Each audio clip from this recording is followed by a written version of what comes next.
Chess friends, I hope you are doing well. Today, I have a very interesting and astonishing chess game that was played between me and AlphaZero, where he just shuffles down and shocks me with his brilliance. I don't know how AlphaZero is performing so well nowadays. I will share the chess strategies and tactics that he employed in the game. So, let's get started without wasting any time. AlphaZero started the game with d4, we have knight to f6 to assert control over the center, c4 e6 follows in the game, where I can play d5 or c5, and sometimes bishop to b4 follows, where knight to c3 can come in the Nimzo-Indian defense. Now, we have knight to f3, and a few moves later, after bishop g2 followed by bishop to e7 happening in the game, I just want to castle, and as soon as both sides castled, AlphaZero played d5, I captured the pawn, and he should not capture back the pawn because it is well guarded by two pieces. AlphaZero makes the right approach by playing knight to h4, opening up the bishop's diagonal while also asserting control with knight to f5. This pawn is under attack by many pieces, that's why we have c6.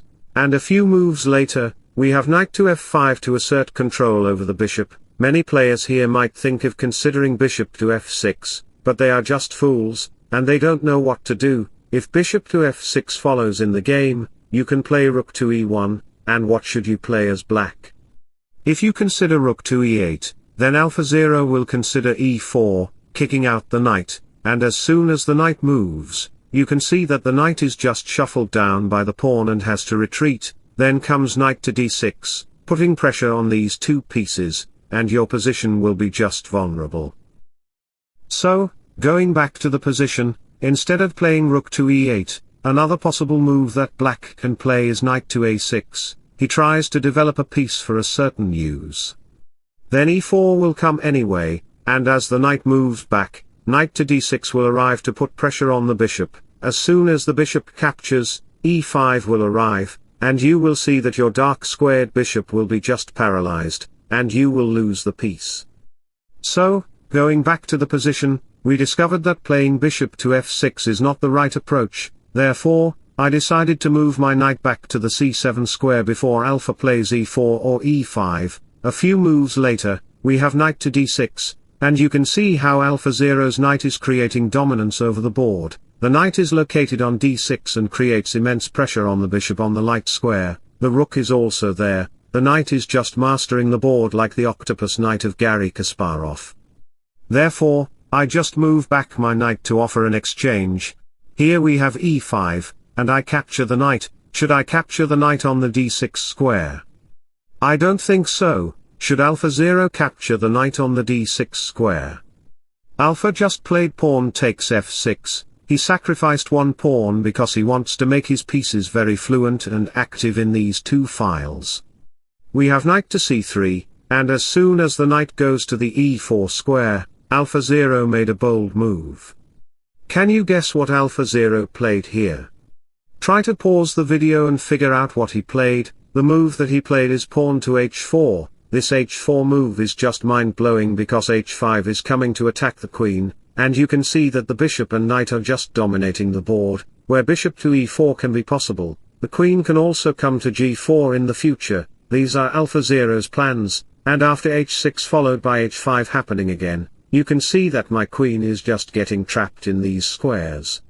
She cannot go anywhere. If you dare to consider queen to e6 for the frequent use of the queen, then g4 will arrive. Therefore, after d5, attacking the knight, and after the queen moves back, knight to f5 will follow to invade these typical pawns. After knight to d6 to offer a knight exchange, AlphaZero is the boss and champion. He can shuffle you down with his crazy knight. He will play a mind-blowing move, and that is knight takes h6, sacrificing the knight right on the board, because after you capture, bishop takes h6 will arrive, attacking the rook. As soon as the rook moves, queen to d4 will arrive, and you can see that queen to g7 check is coming, leading to checkmate. The only saving move is to play f6, but this pawn will be captured soon. You can see that black will be just dead lost because the queen will check these possible squares. Rook takes e8 is possible, and the king will be just vulnerable. Your knight is under attack, protected by the queen. Also, the rook on e8 is under attack. which is also protected by the queen, your position will be just terrible. So, let me share an inspirational quote in sudden with you. One can choose to go back toward safety or forward toward growth. Growth must be chosen again and again, fear must be overcome again and again. So, going back to the position, we discovered that playing any normal kind of move, such as e6 or queen e6, would be a very bad choice. Another possible move is queen to f5, which is also bad. Therefore, the queen just leaves the hotel and goes to the h7 square. On the h7 square, we have queen to g4. The queen is coming through the red carpet to check the king and queen simultaneously on the board. Therefore, 69 IQ players might think of considering queen to h8, but that will lead to knight to f6, a nightmare for the king, and he will go to hell. So, in this position, I decided to play king to h8, and here AlphaZero played another mind-blowing and brilliant move. Can you guess what AlphaZero played? And don't ever dare to pause the video because I am damn sure you cannot find the brilliant move. The move that AlphaZero played is bishop to g5. It is a gold-sacrificing move. It directly sacrifices a bishop for nothing. But wait, if you dare to capture the bishop, then knight takes g5, attacking the queen, and as soon as the queen moves, knight takes f7 will arrive to fork the pieces. You have to capture it, and therefore, rook to e8 check will arrive, forcing the king to move. The king is located on the light square, so I can make a significant move by placing my bishop on the e4 square, and after the pawn moves, check, capture, and a few moves later, you can see that the king will be just shuffled down to the f6 square, leading to checkmate in just 6 moves. So, going back to the position, we discovered that capturing the bishop would be a very bad choice. That's the reason why I decided to play f5 to exert control over these pieces. In this case, we have queen to f4, he pins down my pawn, and at the same time, I cannot capture the bishop on the g5 square. Let me show you the variation why. If I do that, AlphaZero will capture the pawn, forcing the queen to move, and therefore, rook to e7 will arrive, gaining access to the 7th rank. As soon as the bishop goes to c4 to protect the square, h6 will arrive to attack the pawn, and you can see my position will be very bad. I cannot capture the pawn on h6 because there is rook to h7, which would lead to a vulnerable situation for me. Therefore, in this position, can you imagine what I should play? Many players might think of considering bishop to f7, but hold on, it does not block your rook's attack. If one door closes, another opens, and therefore, h7 will arrive. This is the 10 million thousand billion move that attacks the queen, and your position will be just very bad because that pawn is well protected by the knight. And welcome to the Stockfish zone. You are observing a truly masterful game, not a Joker-type video of someone who yells all the time, rook sacrifice, rook sacrifice. Anyway, going back to the reason, we discovered that capturing the bishop is a very bad choice. And that's why we have knight to c5 to attack the knight, then we have bishop to e7, followed by knight to d3 to put pressure on these two pieces. AlphaZero played queen to d6 to attack the rook. Can you play rook to e8? Let me show you the variation of what will happen if you dare to play that. Then knight to f6 will arrive to knightmate or queen's position, and after capture and recapture, the king goes here. There is rook takes e8, and this will lead to a checkmate in another move, right?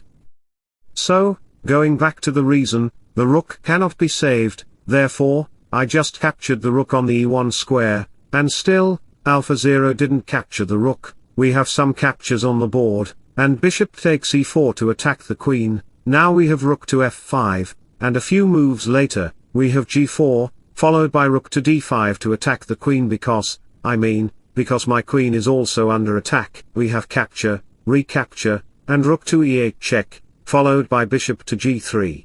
You can see that AlphaZero just paralyzed my whole chess position. My pieces cannot move, and even my queen cannot move. Then we have c5, followed by queen to d5, attacking the rook and the bishop simultaneously. My pieces are just vulnerable, they cannot move. At the end of the day, AlphaZero was left with one rook against my knight. This game was completely winnable for AlphaZero because he just needed to push forward all the pawns, first. He needed to capture all the pawns that I had, we were just maneuvering our pieces, and you can see how AlphaZero was trying to do his best, but I just lost the game because I had the black pieces, and when I play with the black pieces, it becomes very difficult for me to win. You can see that I was left with one pawn, and that was also captured. At the end of the day, AlphaZero was left with 3 passed pawns with the benefit of the rook. I resigned the game here. I hope you enjoyed the game very much. If you did, then don't forget to like and subscribe to my channel. Wishing you all the best. Bye bye, take care and see you soon.